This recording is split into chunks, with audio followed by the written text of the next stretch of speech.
Ինչքան ուզմա թող գործադրի։ Ես ներողություն, իրար դուք մի խանգարեք։ Ես ասեցի, որ մեր խմբակցությունը հայտարարություն արել։ Խնդրում եմ այդ հայտարարությունը նայեք, տեսեք, արդյոք այդ հայտարարությունը խոստանում էր կամ կանխատեսում էր կամ ինչ-որ մեկին հնարավորություն էր տալիս մտածելու, որ եթե ինչ-որ մեկին առաջադրեն, այդ խմբակցությունը սատարելու է։ Տենց բան չի եղել, չէ՞։ Խմբակցությունը ասել է քննարկելու են, քննարկել է եւ իր կարծիքը տեխնացուի մասին հայտնել է։ Ախր շատ բարդ process է։ Ասում եմ, եթե ուզում եք Նիկոլին հեռացեք, հենա տեխնացու կա, հազիվ շանս է առաջացել։ Մարուխյանին համարում կլասիկ պատգամավոր, հիմա այդ կլասիկին դեմ եք, ինչ չափանիշներ պիտի ունենա մոդեռն տեխնացու։ Ախր չափանիշը պետք է լինի նվազագույն բաներ, ես չեմ ասում հիմա իմ մոտ գրած է թե ինչ չափանիշներ, բայց մենք չենք կարող քվեարկել մի մարդու օգտին կամ սատարել նույնիսկ փողոցով, ով այսօրվա Հայաստանի կառավարիչներից մեկն է եղել, նրանց հետ է աշխատել, այս ամբողջ ողբերգությունների մասնակից է եղել։ Հասկացել եմ, որ սխալ է։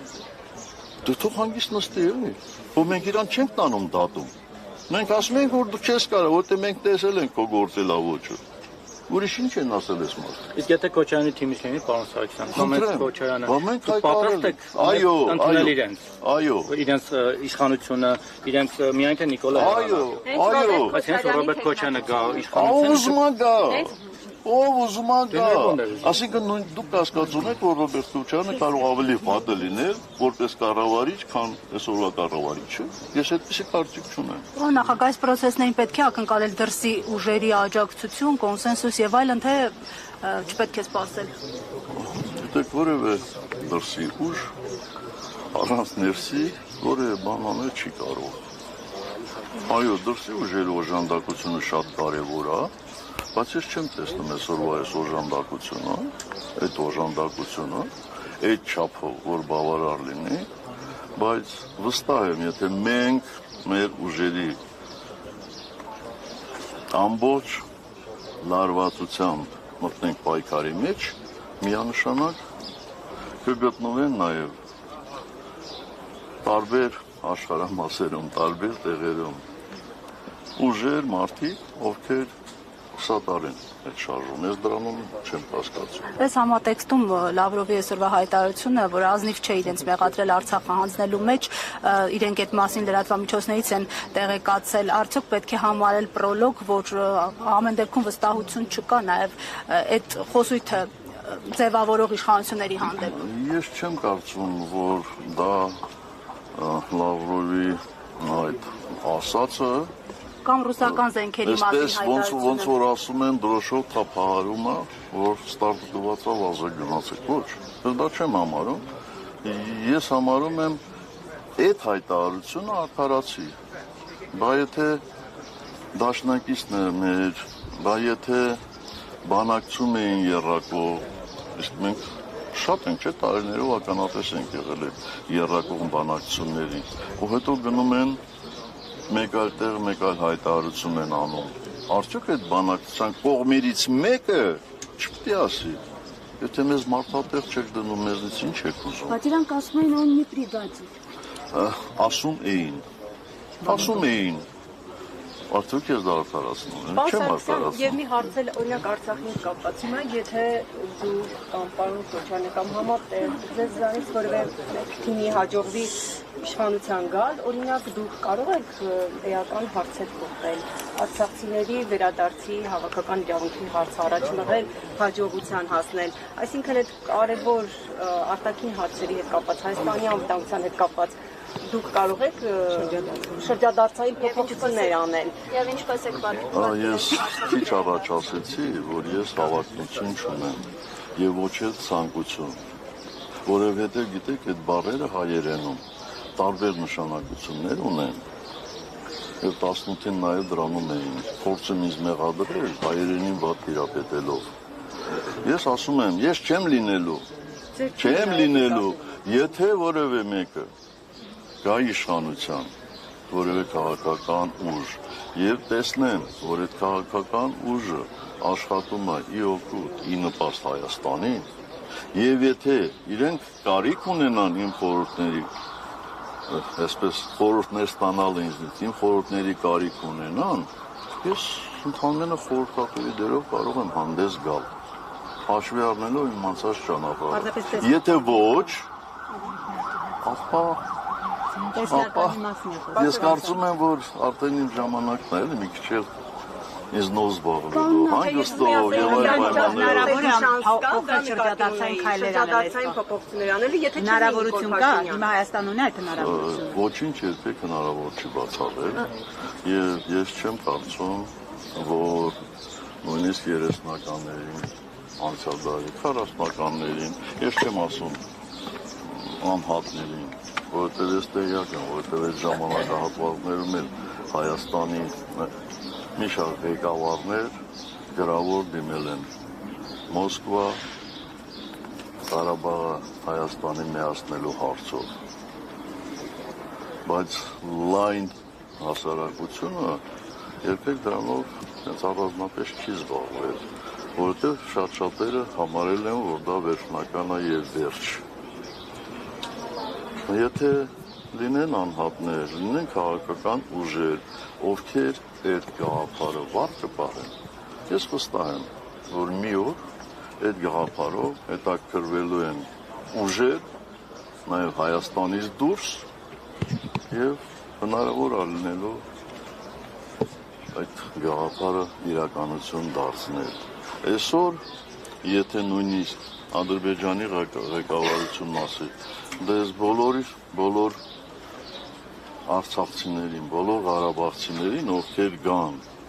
աղոհացով են դիմավորելու։ Ես չեմ կարծում, որ մի քանի 100 մարդուց ավելի կհամաձայնվեն գնալ այնտեղ, որովհետև երեխայի հարց կա, ընտանիքի հարց կա, վերաբերմունքի հարց կա եւ այլն։ Այդ վերադարձը անպայման պետք է ամրապնդված լինի միջազգային դերակատարներով։ Ուրիշ կերպ հնարավոր չի։ Դուք հիմա եք պնդում, որ Արցախի էջը փակված չէ, եւ եթե փակված չէ, 10 րոպե այդ մասին խոսեցի։ Եթե փակված չէ, ապա ինչպես պիտի վերադարձվի։ Բացեցի։ Դուք ասում եք միջազգային դերակատարների իշխանությունները խոսում են Միսկի խումբը լուծարելու մասին։ Էլ ինչ ճանապարհ կա, եթե Միսկի խումբը օրինակ լուծարվի։ Դուք չեք հոգնել, ես կարծում եմ բոլոր արդեն հոգնել են այս կառավարիչների, դուք իշխանությունները եք ասում, ես կառավարիչներ եմ ասում, սրանց թերությունները արձանագրելով, բայց ինչի եք համեմատում, հետո եկող կառավարությունը, հետո եկող վարչապետը նույն կերպ մտածել։ Ամեն ինչ կարող է, դրա համար էլ ասում եմ, բոլորդ միավորվեք, գնանք փորձենք իմպիչմենտ անենք, որ այդ անդառնալի փոփոխությունները չլինի։ Բայց իմ ասածս էդ է։ Պարոն Սարգսյան, այս կառավարիչների դեպքում միայն թերությունը, թե նաև դավաճանություն։ Այս ամեն ինչ տեղի ունեցավ նաև դավաճանության հետևանք, թե միայն թերությունների։ Ես հակված չեմ։ Իհարկե մեկ-մեկ ես էլ եմ այդ բառը օգտագործում սրանց ասեին, բայց ես շատ հակված չեմ առանց թղթային, հաստատթղթային ապացույցի, ասել որ սա 100%-ով էսպիսին է։ Բայց ուրանալու, որոշակի արժեքներ հայրենի։ Դու մի րոպե հասկացում եք, որ սրանք ուրանում են ամեն ինչը։ Եթե սրանք ուրանում են Հայաստանի անկախության հռչակագիրը, եթե սրանք ուրանում են հարյուրավոր մեզ համար, մեր ժողովրդի համար կենսական անհրաժեշտության հարցեր, երբ որ կասկածի տակ են դնում ցեղասպանության փաստը, այսինքն ստեղ ինչ խնդիր կա էլի, այսինքն մտածելու շատ երկար մտածելու։ Դա նաև դավաճանություն չէ։ Բա ինչ է։ Արցախը ամեն ինչ է։ Ադրբեջանի մասը։ Բայց դավաճանությունը նորից եմ ասում, ինչպես տեսա, դու բանալեցիր, չէ՞ ուղեցիր, հա։ Քաղաքական թե ինչ դավաճանություն, տենց բաներ ասեցիր, քաղաքական է։ Հիմա Պարոն նախագահ։ Իրանք իրանց ասածներն են, իրանք ասածներն են, միշտ փորձում հաջորդ ստրով հերքել, հետո այդ երկրորդը հաջորդ ստրով առաջի երկուսը հերքել, բայց ինչ է։ Պարոն նախագահ, ձեր թույլտվությամբ թերևս վերջին հարցը 2020 թվականին։ Դուք էստեղ շեփեք։ Չէ, ինչի համար եմ ասում, այսօր բոլորը եկել են այն կառույց, որտեղ ըստ էության երկու հոգի են նշված։ Որովհետև առաջին անգամ ինձ շեփ անվանեցին, դրա համար եմ ասում, Ձեր թույլտվությամբ ուզում եմ ասել, որ ես մեր կուսակցության շեֆը չեմ։ Ես ՀԿ-ի նախագահն եմ եւ պաշտոնատող հանրապետության երրորդ նախագահ։ Ես այդ ձեր թույլտվությամբ իրենց շեֆը չեմ լրագրողում։ Ձեր թույլտվությամբ պարոն նախագահ 2020 թվականին դուք բավականին աղմկարույց հայտարարություն արեցիք կապված, որ Նիկոլ Փաշինյանի իշխանությունը պատերազմի օրերին 1 զրահաբաճկոնը $600 էր գնել։ Այդ հայտարարությունից անմիջապես հետո որոշ ժամանակ հետո Նայիրի Սարգսյանն ընդհանրապես ազատվեց պաշտոնից։ Բայց մեզ այդպես էլ անհայտ մնաց։ Օգնեք պարոն նախագահ, մեզ տեսնենք այդ զրահաբաճկոնների պատմությունը, այդ ինչ պատմություն է։ Բարձ պատմություն է, եթե չեմ սխալվում, փաստաթուղթել ենք մենք հրապարակել, այսինքն կառավարությունը ուղիղ, ոնց ասեմ, հա, ուղիղ ճանապարհով, այսինքն ամբողջ կառավարությունը, եթե չեմ սխալվում, կառավարիչի օգնականը, Մեկ անձից գնում է կատարել, եւ իմ պատկերացումներով այդ զրահաբաճկոնները այդքան չարժեին,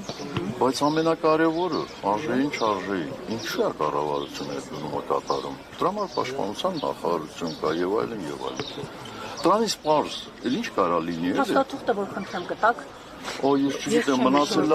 մնացել է թե չէ, բայց վստահ եմ, այստեղ առնվազն 5-6 լրագրող կա, որ իրենց խմբագրությունում այդ փաստաթուղթը կա։ Եթե էլեկտրոնայինը 100%-ով է։ Բայց ես խոստանում եմ ձեզ, նայեմ։ Ժողովուրդ օրաթերթից եմ։ Ես խոստանում եմ գտնել եւ ձեզ ուղղել։ Պարոն նախագահ, հետ կապված դուք Լևոն Տեր-Պետրոսյանի եւ Նիկոլ Փաշինյանի մոտեցումների տարբերության հետ կապված հայտարարություն էի կարել բավականին